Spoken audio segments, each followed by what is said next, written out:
Kami buntu kan ada rumah, terus saya masuk itu. Ada bapak sama ibu, Pak minta tolong Pak, saya ketemukan polisi, saya dikejar massa. Orang naik kepepet terus kelingan polisi nih, jambret terus kelingan polisi. Nggak open tuh, ini. Lagi cekel langsung 110, layanan cepat, gratis. Lu dapat bagian berapa? 200.000. Gua ora protes, aku bagi 500. Gratis. Alhamdulillah, jambret kok alhamdulillah. Viral jambret kepepet, ingat telepon polisi gegara takut diamuk massa. Nasib apes menimpa seorang pelaku penjambretan di kawasan Sukomanunggal, Surabaya, setelah aksinya berakhir di sebuah gang buntu. Hal itu kini ramai usai diunggah di sosial media, salah satunya akun Instagram @lutfidaily pada Sabtu, 14 Februari 2026. Definisi kepepet baru ingat polisi, simak kronologi pelaku jambret yang justru lapor ke nomor darurat 110 layanan polisi, tulis keterangan pada unggahan. Diketahui, peristiwa ini bermula saat pelaku berkaos oranye itu disebutkan terjatuh dari sepeda motornya, usai merampas tas milik seorang warga.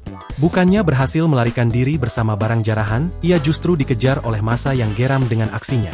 Panik karena kepungan warga semakin mendekat, pelaku kemudian masuk ke salah satu rumah penduduk di gang tersebut. Hal unik terjadi di sini, merasa nyawanya terancam oleh amukan massa, pelaku justru memohon kepada pemilik rumah untuk segera menelepon layanan darurat polisi di nomor 110. Gangnya buntu terus, saya masuk situ, ada bapak sama ibu, saya minta tolong pak, teleponkan polisi, saya dikejar massa, ujar pelaku saat diinterogasi Kapolrestabes Surabaya, Kombes Pol Lutfi Sulistiawan.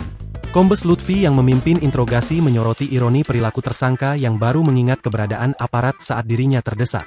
Berdasarkan pemeriksaan sementara, tersangka mengaku sudah 3 kali melancarkan aksinya dengan target utama adalah perempuan. Dalam setiap aksinya, ia membekali diri dengan sebilah parang untuk mengancam korban. Dari hasil kejahatan terakhirnya yakni sebuah kalung emas, tersangka mengaku mendapatkan bagian sebesar 500.000. Kini pelaku beserta barang bukti parang dan hasil curian telah diamankan di Mapolrestabes Surabaya.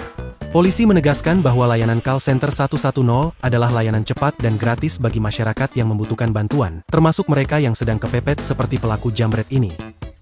Download Tribun X sekarang, menghadirkan lokal menjadi Indonesia.